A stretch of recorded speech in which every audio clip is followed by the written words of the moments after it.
let's talk about storing breast milk. For breast milk storage, I like to go by it's a terrible, I wish that it could have a different name, but it's the 6-6-6 rule. So from breast to bottle, the milk is good for up to 6 hours at room temperature. If it's extra hot out or you're going out around, you don't have your ice bags, then I don't know, maybe give it 4 hours. But typically the rule is to just, you can smell the milk. If it's smelling really sour, obviously then you could discard it. I still think that somewhat sour milk is still worlds better than having to go with formula. And I understand in the beginning not wanting to throw anything out. So you should always be at a place where it's room temp, the first few weeks anyway with your baby. Then from breast to bottle into fridge, if you're gonna be stashing some in the refrigerator, which I recommend always having at least 5 to 6 bottles in the refrigerator before you can confidently start stashing in the freezer. So in the refrigerator, it's good for up to 6 days. Day dots work, or I was using these wine glass writers. Gosh, it's like last year I was using these for my wine, and this year I'm using them for my bottles.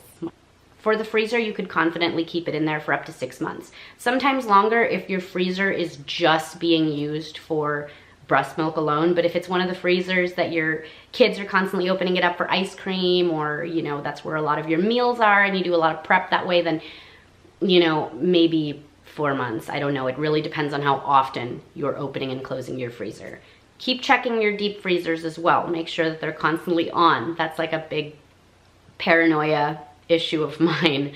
But yeah, that's how you can safely start stashing.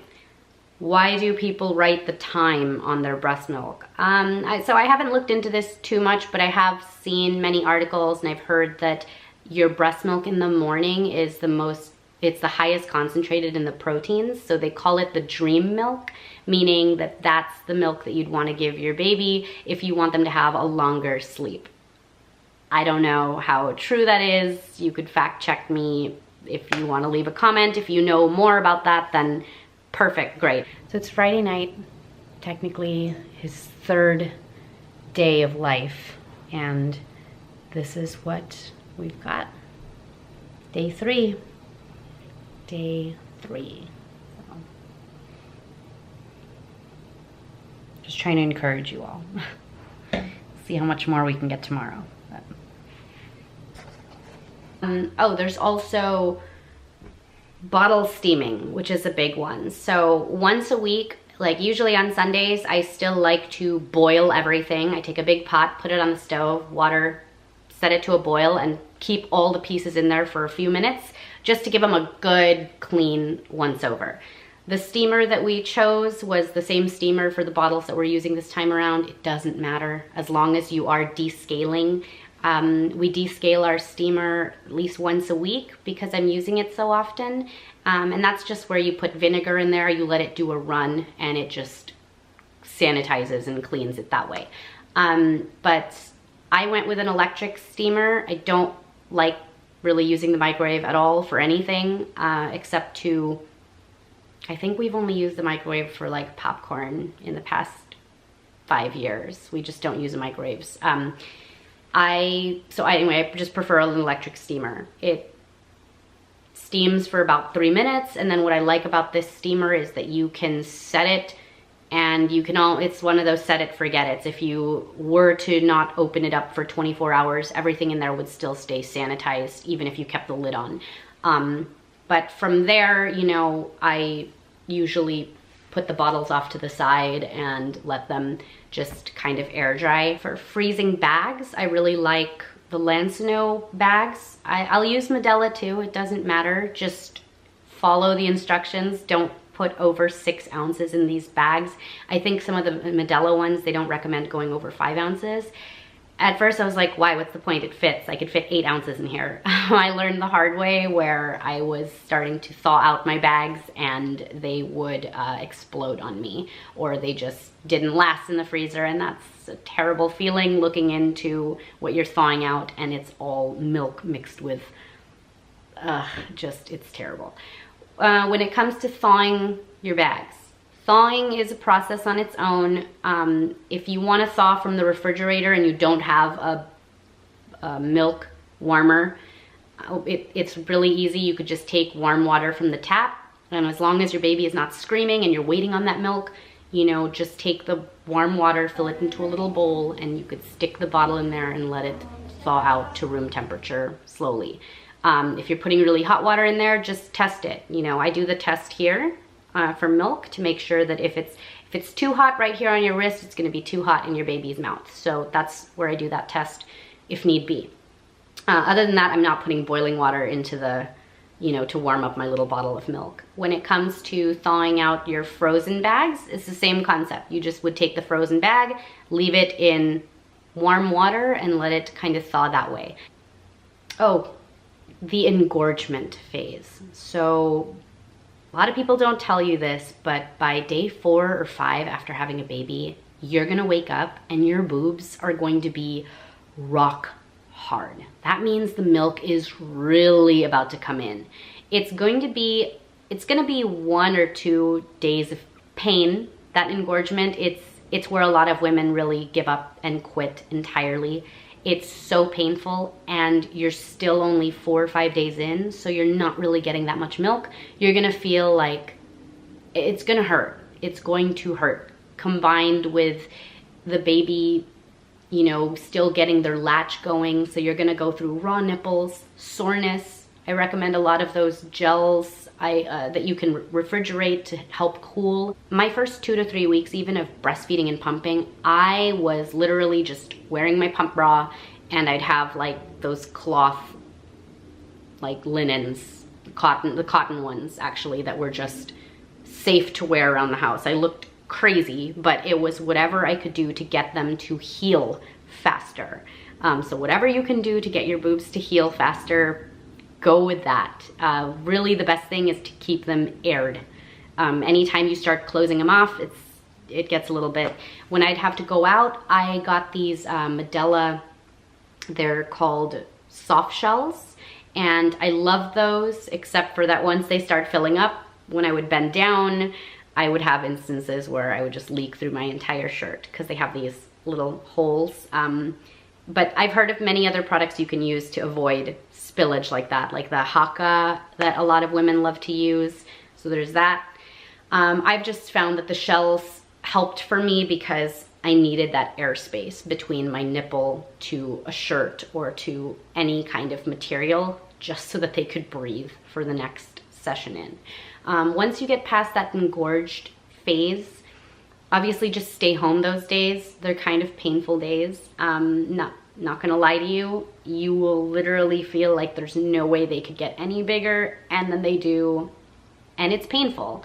I would shower even by like going in to, you know, warm showers help, or ice packs, but when I'd go into the shower, I'd have to like hold over my nipples to let because just the water hitting them was so excruciating. So I just would be in there like this and letting just warmth go around the nipple part. So there's that.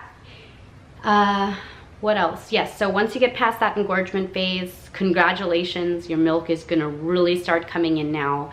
Obviously, you wanna keep really hydrated, drink a lot of water throughout the day.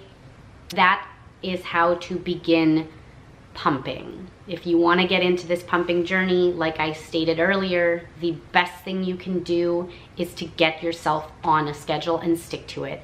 The hardest one is that early morning session, and I know many women just, it's hard to power through that. You gotta wake up, get the bra on, everything hurts, your baby could be crying. A big help for me is my husband in this. He has been really, to have someone to support you in the house that can help watch the baby, whether it's a parent or a husband or, you know, or just your significant other. It makes the world of difference to get through the morning session. If you miss it by an hour or two, it doesn't matter. Just jump back on that schedule and pump. You're gonna have way more milk for that session, and then the next session you might not have as much, but stick to it. If you're double pumping, they say that it takes about 10 to 15 minutes to really empty out both breasts. So you don't really need to stay on it for more than the 15 minutes. But if you want in the beginning to really just get them going, start producing a lot, 25 to 30 minutes on the pump. If you want to get hardcore, do it that way. Once you get past the 20-minute mark, go to the letdown phase again, which is the beginning part of your pump, where it's like, it's the faster part. Switch to that, because it, number one, gives your boobs a bit of a break, your nipples, they get a break. And number two, you're able to really get another ounce or two out after that letdown phase. I don't know how or why it works that way, but there's a quick hack for you. Oh, let's talk about those shells. So usually the average size that they come with is 24 millimeter or 27 millimeter. Make sure you're on the right one. When your milk starts coming in, if you're like me and your nipples they get bigger, because your boobs got bigger, I had to get on the 30 millimeter one. And so it's not by your size just as a person. I'm like, I'm 5 foot tall, I should just use the smallest size. That's not how it works. You need to get the size that is the most comfortable, because if I'm on the 27 millimeter one and I was engorged, I was in so much pain because my nipple was having a hard time gliding in. Those nipple butters really help with the glide in. So you would take the butter and you would just rub along the outside of the shell, and it helps, and it's safe for the baby. Get the organic kind, and it's helpful to get them to start gliding in. I promise you, by the 3-week mark, the 4-week mark, you're gonna be so amazed at how numbed your nipples are. You're not even gonna be able to process how painful it was the first week to how just actually good it feels to expel the milk 3 weeks in. It feels like such a relief. It's amazing what pumping can do. So just to give you a little bit more hope, it gets easier. I know it sounds crazy to say, but I'm a month in, and I'm a month in and I can't even believe the difference, because that first week is really so hard. It's when the most women in this country give up. You know, if right now you've only got 30% of women breastfeeding, we got to get those numbers up. We got to encourage each other. And I'm being completely honest with you here. It is so easy to give up. It's so easy with this country how formula is just mailed to you. I mean, you sign up for one registry or not, even if you're just buying a gift. Like, I had friends sending me baby things from Amazon that were just coming to my house because they were sending me gifts. They knew I was pregnant. I didn't even have a baby shower. And I was getting free formula mailed to me, free. So do you know what that temptation that's there in this country to just give them the formula? I mean, the first ingredient in that is corn syrup, you guys. So I would just really encourage you to stick to breastfeeding if you can. Your body is capable of creating enough milk. Just don't believe the lies. Don't believe that you're not producing enough and that you can't produce enough. You can produce enough milk, okay? The good Lord put this baby in your belly, and he's not going to leave you with a baby on this earth and no way of you feeding this child, okay? But I get it. I get that the temptation is there to just put an ounce of or 2 ounces of water in a bottle and shake it up with formula because I'm not producing enough. Just get those thoughts out of your mind right now. Go back to what I said about how big your baby's tummy is, how your baby does not come into this world starving, and how you are capable of feeding this child. And that's where I'm going to end with this first pumping rant, which might need to be the only pumping setup that we do. But if you want to produce thousands of ounces, like with my babies, Amelia and Sebastian, by the time they were 6 months old, I had thousands of ounces, 3,000 to 4,000 at least, stashed up in the freezer.